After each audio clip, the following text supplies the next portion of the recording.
SP साहब आए बेगम साहबा, उन्हें अंदर भेज दो। जी।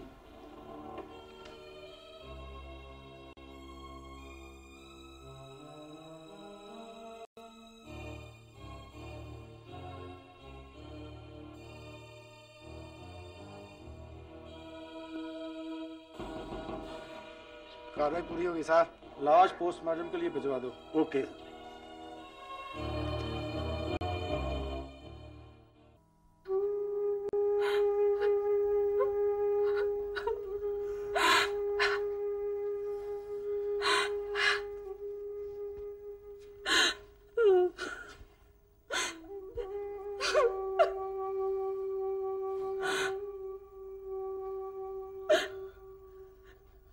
शौकत हुसैन की तस्वीर छपी है अखबार में। बड़ा नाम वाला हो गया मेरा पुत्र।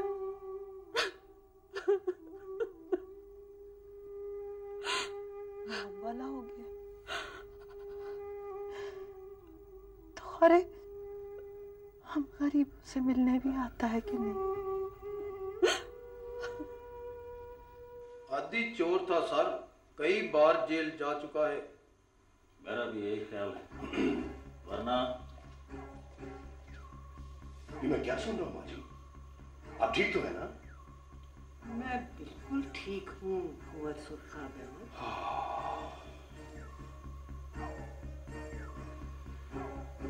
अल्लाह का लाख लाख शुक्र है मुझे।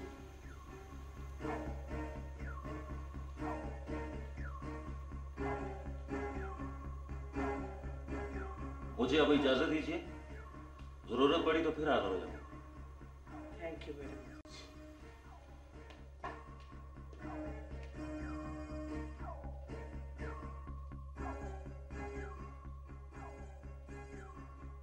आपने मुझे बुलाया तो होता माँ जी, मैं तो अखबार में पढ़ के आ रहा हूँ।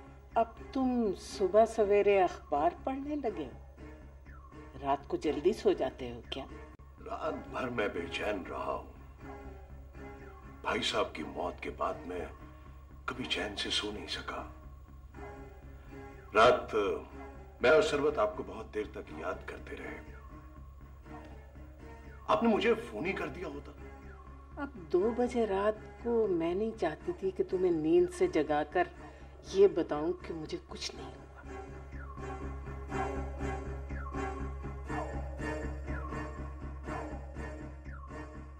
तुम यहाँ चाय बनाओ, कुंवर साहब ने नाश्ता भी नहीं किया। चौरी साहब, चौरी साहब, हो गई ठीक? नहीं जी, मिस्त्री कहता पूरे 2 दिन लगेंगे जी।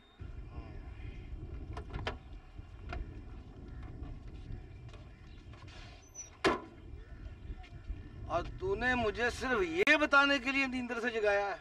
मैं तो खुद सारी रात नहीं सोया जी। लाहौर यहाँ से कितनी दूर होगा? होगा कोई जी अपना 70 मील जी। पास में ना चले जाए चौरी साहब। नहीं ओए, हम पिंड वापस जाएंगे। पिंड? हाँ, अल्लाह बख्शे अब्बा जी कहा करते थे, सफर में अगर घोड़ा मर जाए तो समझो सफर बेनसीब। घोड़ा तो मरा ही नहीं चौरी साहब। ये घोड़ा बीच में कहाँ से आ गया है? घोड़े की तरह खड़ा मुंह क्या देख रहा है? वापसी का कोई इंतजाम कर, मैं 2 घड़ियां जरा टेक लगा लूं। घोटे भाई घोटे।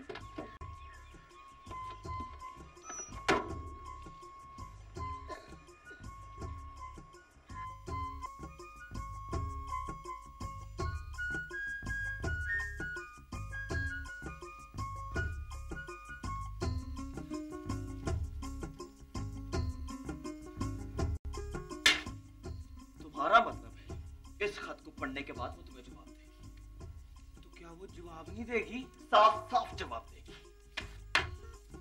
मैंने पहले ही कहा था मुझे इस तरह का खत लिखना नहीं आता। तो फिर किस तरह का आता है? तो बड़ा अच्छा खत लिखता हूँ। मैट्रिक के इम्तिहान में मैंने खत लिखा था। वहां किसको लिखा था? वहां अपने बड़े भाई को खत लिखना था तलीमी मुश्किलात के बारे में। तो फिर तुमने क्या लिखा? मैंने लिखा मेरा को भाई नहीं है जनाब। और ये जनाब किसको लिखा है? गवर्नमेंट को। अब्बा कहता है गवर्नमेंट को जनाब लिखते हैं। एक बात कहूं बूटे, तुम्हें अपने अब्बे की सख्त जरूरत है, उसके बगैर तुम कुछ नहीं कर सकते।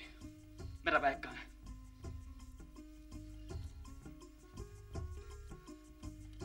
पेंडू आशिक बूटा फ्रॉम टोबा टेक सिंह। तेरी मेरू ज्यादा अच्छी है।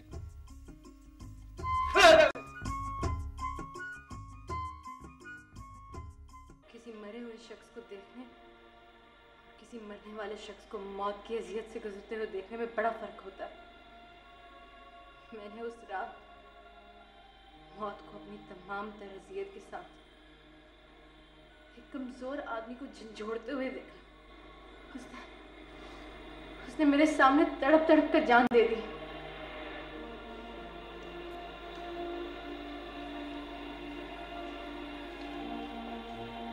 अब तुम्हें ये जानने की जरूरत नहीं है कि तुम कितनी कमजोर हो।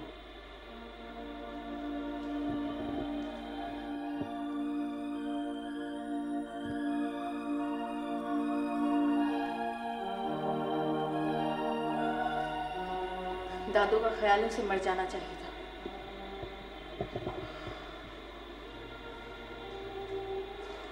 जो शख्स किसी दूसरे को मारना चाहता हो, उसकी अपनी जान की कीमत क्या हो सकती है?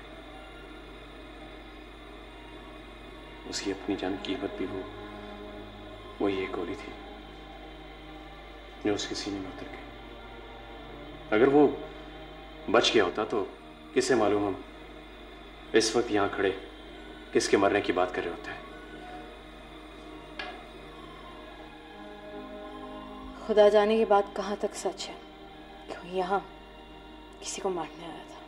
रात के गुप्त अंधेरे में रिवॉल्वर हाथ में लेकर किसी के घर में घुसने वाला शख्स जाहिर है अपने कैरेक्टर सर्टिफिकेट पर दस्तखत कराने के लिए नहीं चाहता। दादू समझती हैं कि इसके पीछे कुंवर सुरखाब अहमद का हाथ है। कुंवर सुरखाब अहमद? हाँ, मेरे चाचा।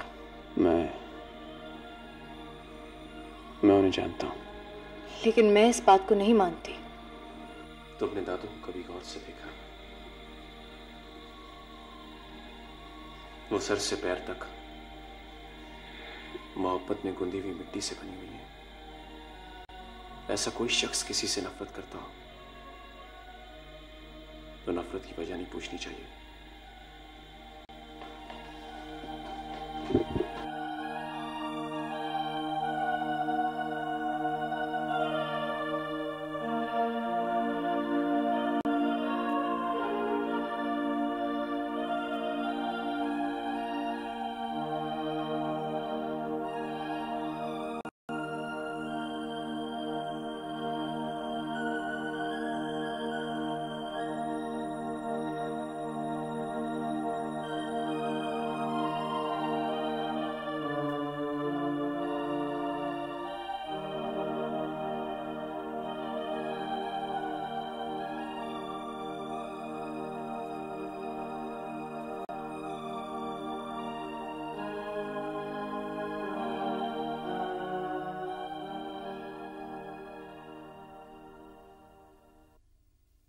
लगता है कुंवर साहब मौत का टाइम मुकर्रर होता है। बुढ़िया की आई बेचारे शौके को आ गई। और तुम्हारा शौका भी तो कच्चा खिलाड़ी था। खिलाड़ी तो कच्चा नहीं था कुंवर साहब, उसकी मौत का टाइम बड़ा पक्का था। मौत जब आई हो ना वो बंदा को बंदा नहीं देखती। शुक्र है गुजर गया, जख्मी शख्मी होके पकड़ा जाता तो मुसीबत खड़ी हो जाती। बुढ़िया के बारे में सोचे कुंवर साहब, शौका तो गुजर गया।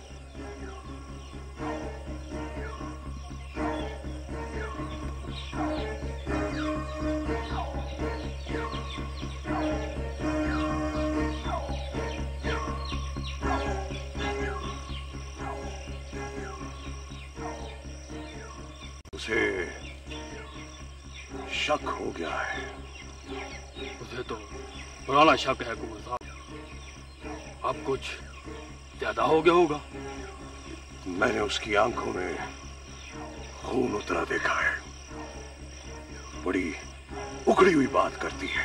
बंदा जब मरने की उम्र में होता है ना कुंवर साहब, तो हम खा उखड़ी हुई बातें करने लगता है। एक बात पल्ले बांध के रख डांग करो, वार जब खाली जाए तो उसकी कीमत चुकानी पड़ती है। वार खाली नहीं गया कुंवर साहब, मौत का डर तो लग गया है बुढ़िया को, और मौत का डर मौत से बहरा होता है।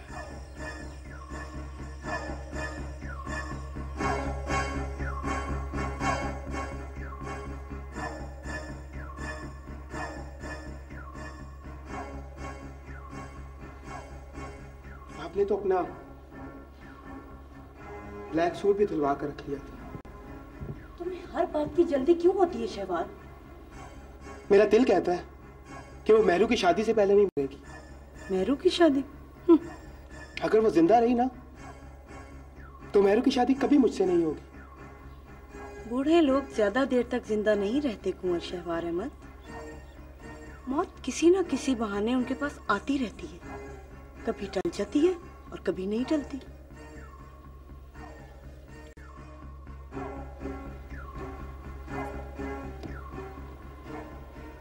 तुम ये बात अपने पास लिख रखो कि तुम्हारे सिवा मेहरू की शादी किसी से नहीं हो सकती। और वो मीरू?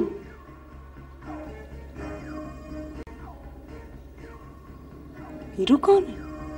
एक बार आपने कहा था कि न जाने क्यों आप मुझ पर भरोसा करने लगी हैं।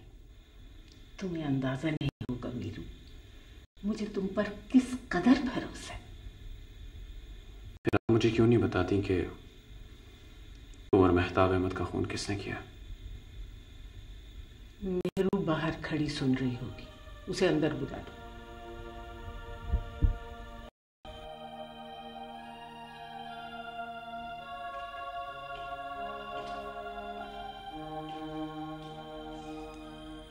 एक रोज ये खुद तुम्हें बताएगी कि कुंवर मेहताब अहमद का खून किसने किया। मुझे भी तो उसी वक्त का इंतजार है।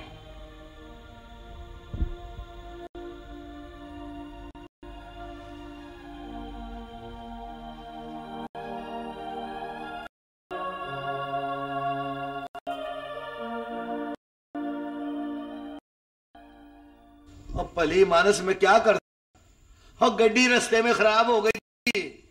बस लारी पे नहीं जा सकते थे? ना चुदरानी जी ना, अल्लाह से बड़े चौधरी साहब कहते थे सफर में घोड़ा मर जाए तो समझो सफर बेनसीब। सफर बेनसीब के घोड़ा बेनसीब? बड़े चौधरी साहब घोड़े पे लाहौर गए होंगे ना, तो घोड़े ने मरना ही था। गुड भाई गुड। तेरा तो नवाब बीबी इलाज होने वाला है बस, और तुझे बूटे को भेजने की भी जल्दी थी, अब वापस बुलाने की भी काली है। माँ को मेणा नहीं मारते चौधरी साहब, माँ की मोहब्बत उसकी मजबूरी होती है, और मजबूर का किस पे बस होता है। बूटे को रोकती तो भी दुख, ना रोकती तो भी दुख। माँ बेचारी किस पास से चली जाए। भाई मुंशी, ओए गड्डी का पता कर यार। ये नवाब बीबी तो खैर से माँ बन गई है, और माँ किसी की भी हो, ओए उसकी बद्दुआ नहीं लेनी चाहिए भैया। जहाँ गड्डी का पता कर। नवाब बीबी, और जाता हूँ भाई, जाता हूँ। चोर मार गया? कहा ना मर गया?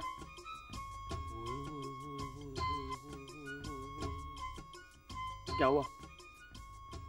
हमारे गांव में चोर को गोली नहीं मारते, उसकी टेंड करा के उसका मुंह काला करके सारे गांव में फिराते हैं, फिर थाने छोड़ आते हैं। बाकी जो करना होता है वो ही करते हैं। मेहरू तो बड़ी परेशान होगी। जाहिर है, इसीलिए तो ऑफिस नहीं आई। बस फिर वो डर गई।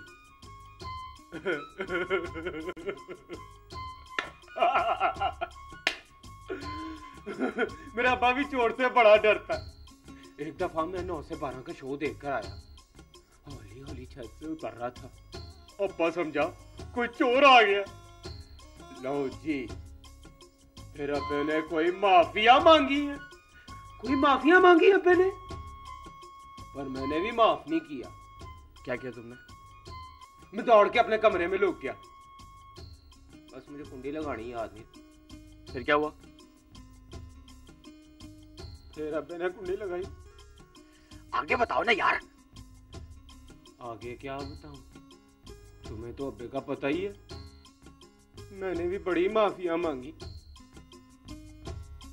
पर अब्बे ने मुझे माफ नहीं किया।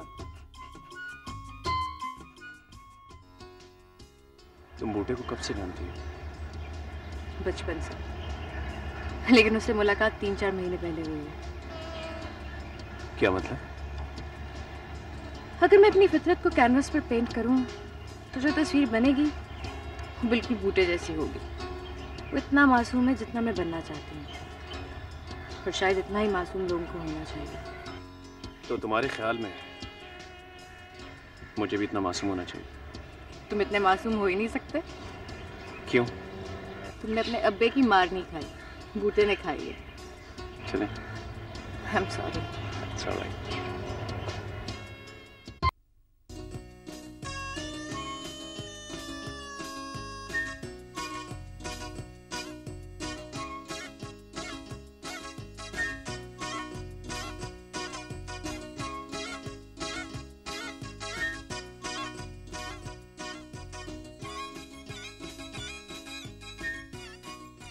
ऐनक क्यों लगा रखी है? हमारे गांव में 2 अर्जी नवीज हैं, दोनों ऐनक लगाते हैं। अब तुम मेरू अर्जी लिखोगे? एक बात बताऊं फानी साहब, पहला खत भी तो अर्जी होती है ना?